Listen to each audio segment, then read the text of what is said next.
Hi, this is going to be a daily experience video. Usually I don't make those high quality videos, but I really want to record this one well, and it's gonna be connected to the Way Out series, which I am working on. This is gonna be a series on mental health issues, deliverance from depression, and renewing the mind. So this testimony is deeply connected to this series. I'm gonna talk about something that has happened to me recently. As you probably know, I have a history of depression and suicidal thoughts and all kinds of like emotional pain. And thank God I'm doing quite well in the last few years, and I love doing ministry, and I'm very motivated about what's to come. And I had quite a good season of my life. Like, I enjoy this quarantine time. Um, um, so I just decided on one of the afternoons that I'm gonna spend the whole afternoon with Jesus, and I'm gonna go on a trip with him to the forest, and I'm gonna come home and worship, and just spending the whole day um, with my attention on him. And I was really excited. And what happened to me is that I started to feel worse and worse as the hours passed. So I couldn't tell what was wrong with me. Like, actually, if I was working now, I would feel really good. That's what I was thinking. Like,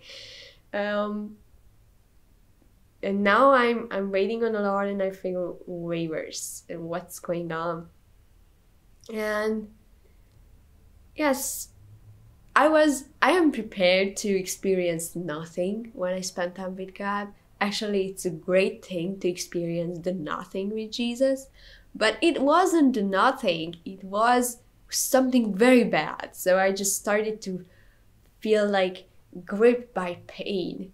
And very sad, and this thick layer of darkness was just over all my thoughts, and I didn't agree with them like completely. Still, I felt like I'm suffocating in these thoughts.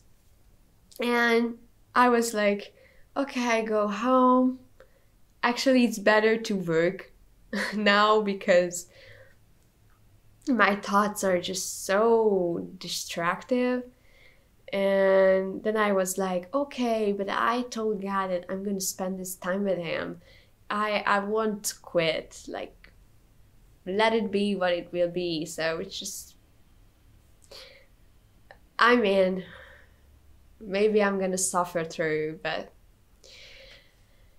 and then I started to cry to him that, oh God, I can't be with you. I don't know how to be with you. I'm just a mess, and I don't know what I'm doing wrong. It's just, I was all over the place.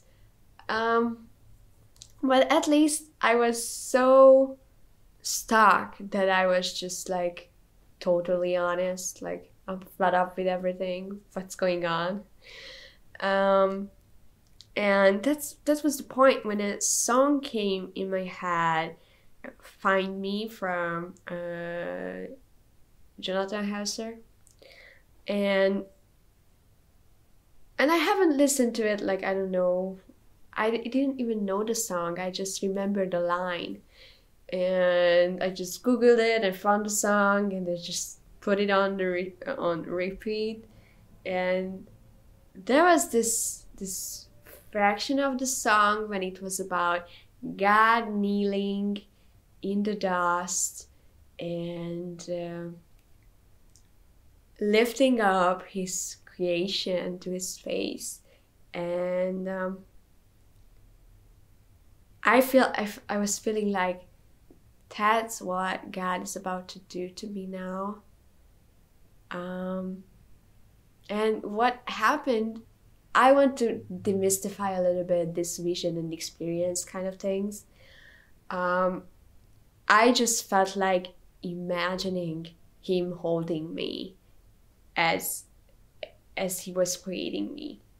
And it became quite vivid after a while. It's like it was quite a tangible experience. But first it started with like, I felt like I should imagine myself being the dust he lifts up to create me. And so I just saw myself in the hands of God, and he was holding me, and I was this chunk of whatever in his hands. I didn't even have the complete form. And I saw him like lifting me up to his face, and so close that the material I was being made of stuck to his face. So it was just really, he hit his face with me. and after a point I started to hear he was saying, I don't create junk. And after a while I was just like, I felt like something was breaking out of me. Like, I don't want to like talk about deliverance and what is the difference between a lie and bondage and obsession and all that kind. People think that there is a hard line in between them. Maybe it is so. I don't know how it works.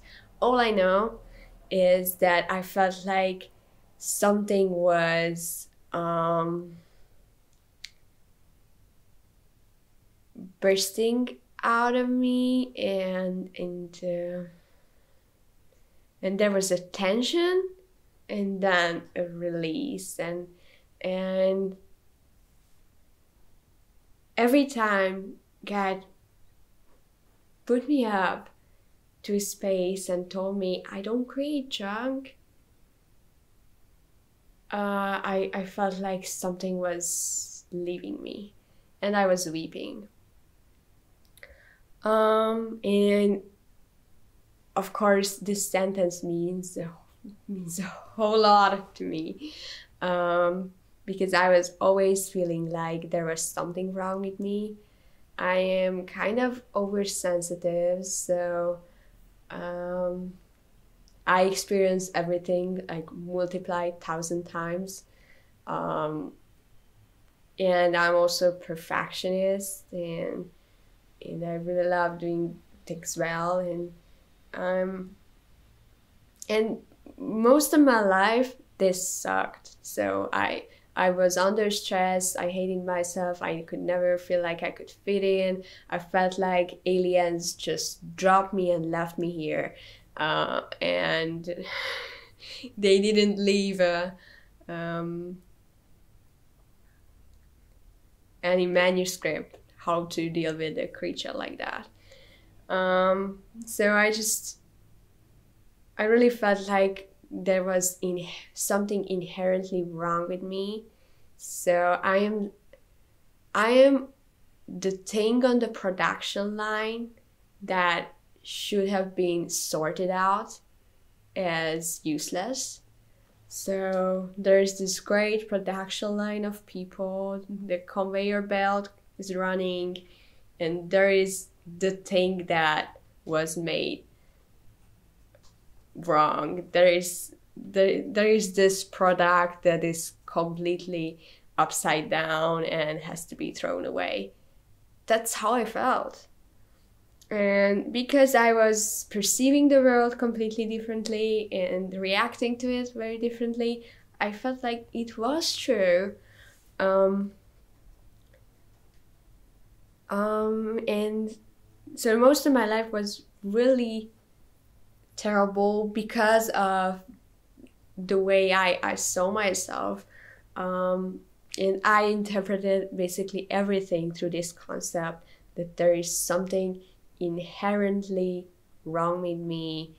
And that's why I wanted to kill myself, because I'm something to be thrown away. And if no one else does that to me, maybe I should do it to myself. And in the last few years, I was feeling okay. I wasn't planning suicide every day and things like that. So I am ministry and I enjoy ministry. So I don't know why God has brought this thing up. But I think He knows when to bring up things, and we shouldn't like dig for them, like, oh, I need to find something horrible in my past and make God work on it. That's not how it works. But when God brings it up, just give way to it. He's about to do something. And yeah, so that was going on with me. I just saw myself being formed. I could feel His fingers touching all over me and forming me, and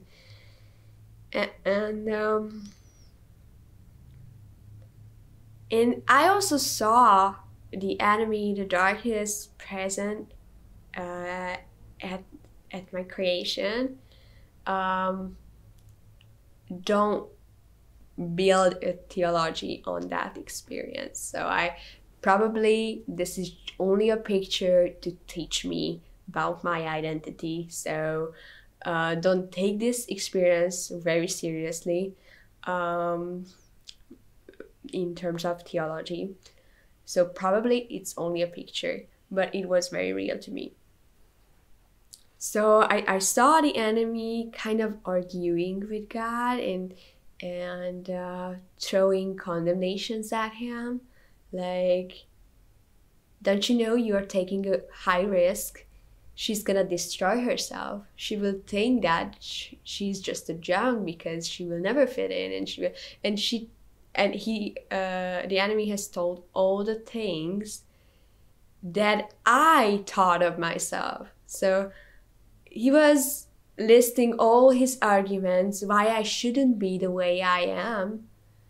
And he was questioning all these really unique characteristics about me. And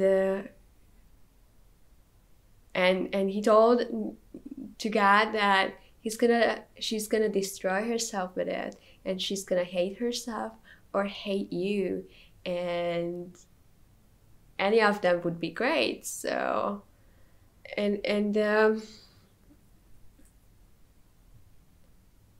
he was accusing God that you are the one to destroy her life if you make her to be like that.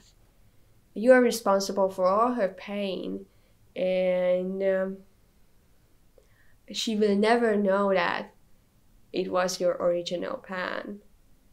She will always think that you just messed her up. And the enemy kept like arguing with God, and it looked like to me as if God was thinking about it, like, maybe I should change some things. And he was really contemplating, like, what should I do? Maybe I can make her a little bit less sensitive, a little bit less perfectionist, a little bit like more normal, a little bit less radical. And I was like, I saw God like really thinking about those ideas.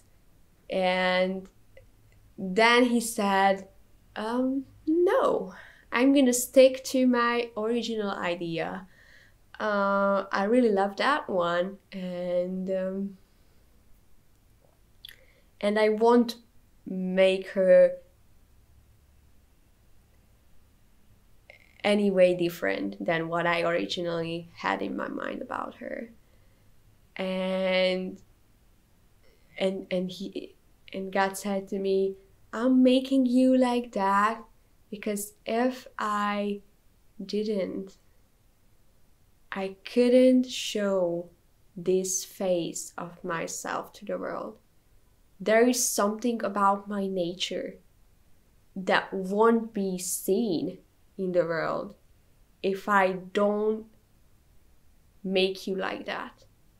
I have to make you exactly that sensitive and exactly that much of a perfectionist and radical and all kinds of like sketchy features. I need to make you like that because if I don't, the world won't see that I am like that. Yeah, it was like shifting my whole world upside down for a minute. And he answered the enemy that I don't care. I'm gonna take the risk. I'm gonna take the risk. I know it's risky. I know that she might believe terrible things about herself, but one day she will know. And it will be all right because she will know and she will enjoy the way she is. And I don't care about the season when she won't know because I'm gonna take care of her even in that season. And I won't leave her even in that season, so it's gonna be all right. And I stick to my original idea. Thank you. And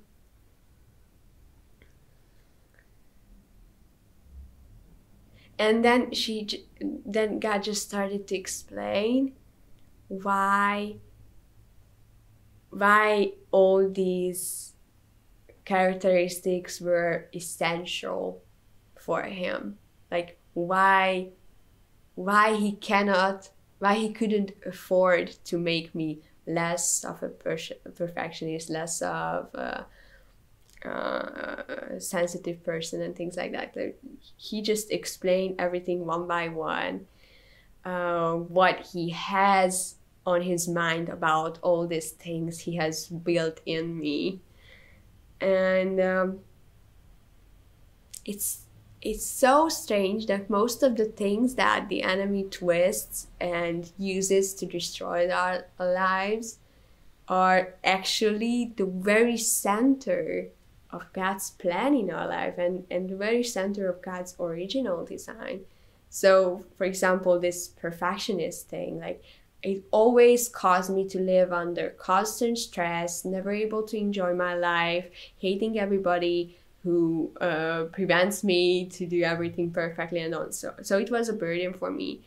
And God just explained how he imagined my perfectionism to be, like how much I would enjoy doing things very well, how much I would enjoy like going through tasks over and over again just to make sure that it's perfect. And he told me that he's just like that. He's the one who tries it over and over again and doesn't quit until it is just the perfect one. And yeah, he just explained it in every way, that what I happen to hate about myself are the very characteristics that are of his nature. And yeah, he just showed me that it's actually him in me that I happen to hate.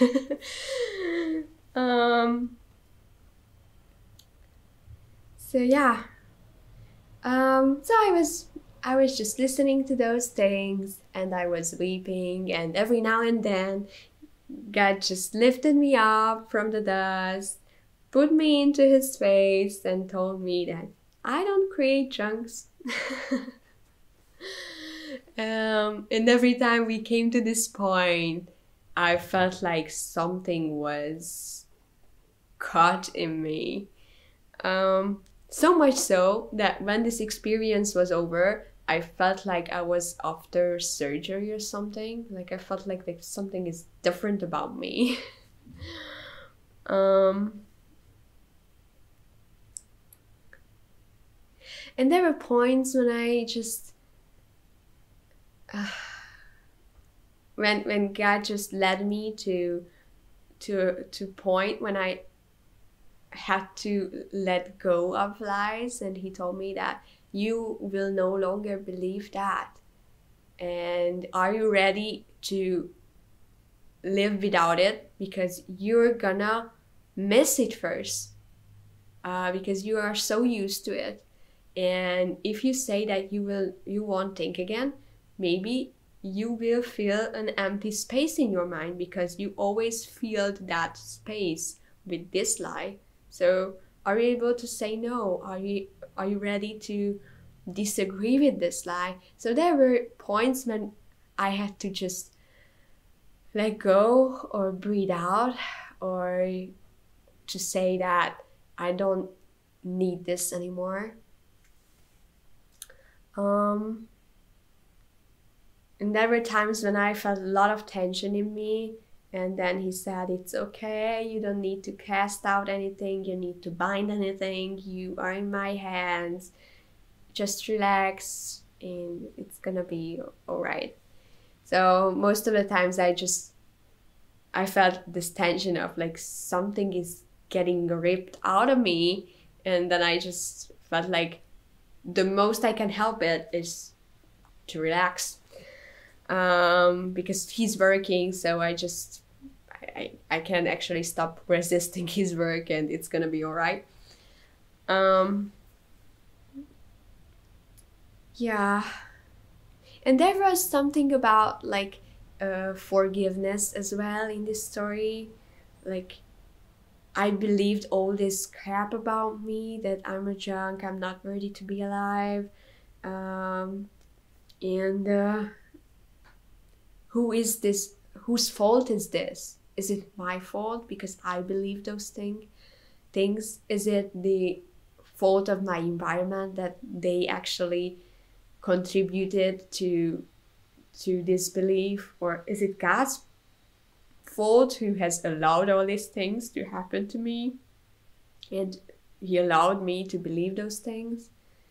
And yeah, I had to let go of even those thoughts, that yes, God loves the whole world so much that he allowed us to do what we want, even if it has terrible consequences. And it's true to me, it's true to others.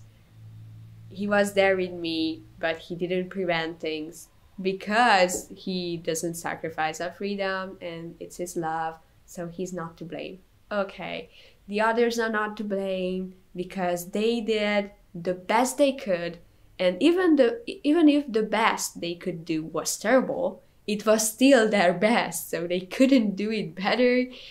That's where they were at. That's how much pain they had, and that's the most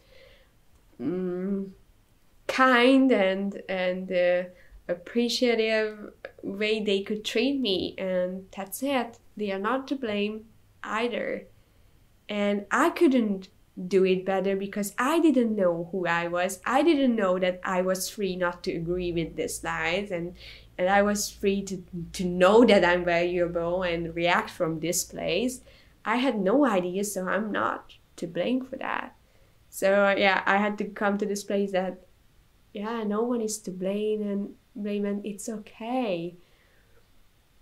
God has taken the risk to make the original concept, and it was risky, but he knew that I would know, and one day, and this one day is now, and it's gonna be all right.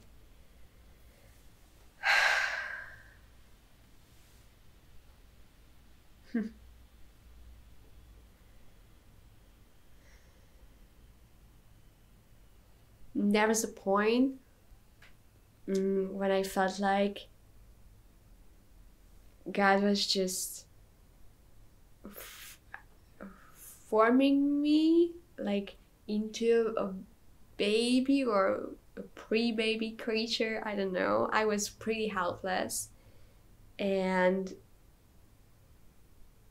I felt like he said, I'm sticking to my original concept, and then he was just breathing into me, like lifting me up and breathing into me. And I felt this electric energy, liquid, I don't know what kind of thing, like filling me up, and I became alive. And yeah, he just said yes to his original concept, and he breathed life into it. Yeah, and that is me. Yes. And he said, I was telling you that you are not drunk. You are not a drunk. Way before you could believe anything. Because I wanted you to know that before you could believe any other lies about you. And it was crazy to see that, how early the enemy tried to make his idea my own, and how God just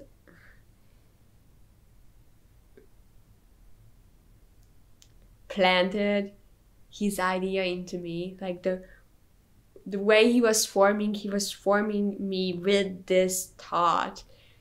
He wanted to burn it into me that you are not a drunk, you are not a drunk. With every new move, he was just waving this thing into me.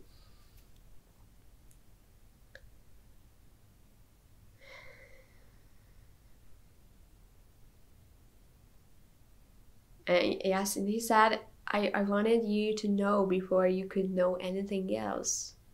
This is the first thing I wanted you to know, because I already knew that you would hear this lie a lot, that you are. And I wanted to go before all of them and tell you what I know to be true about you. And there was this song on repeat, and every now and then we came to the point when God was kneeling in the dirt and lifting the creature up. And I saw Jesus in the Garden of Gethsemane, holding the whole humanity in his hands and lifting it up to his face and telling it, you are not a junk. I don't create junks. And that's what the whole redemption is about. God, it was risky to create humanity, and God was taking this risk, and he said it would be okay. One day they will know. And God was portraying how good his original design was in Jesus. Jesus embodies the fact that God's original idea of humanity was awesome. And the enemy kept convincing whole of humanity and us individually that you are junk, you shouldn't be alive, there's something inherently wrong with you. And when we believed it, we started to act it out, and here we have all these problems. But the cross was about God proclaiming over all humanity that my design was originally good, and it was a great idea to stick to my first idea of you, with all the risk, with all the time you were ignoring the truth of yourself, with all the seasons of unbelief and blindness, with all of it, it was worth to take my first idea of you. Yes. So,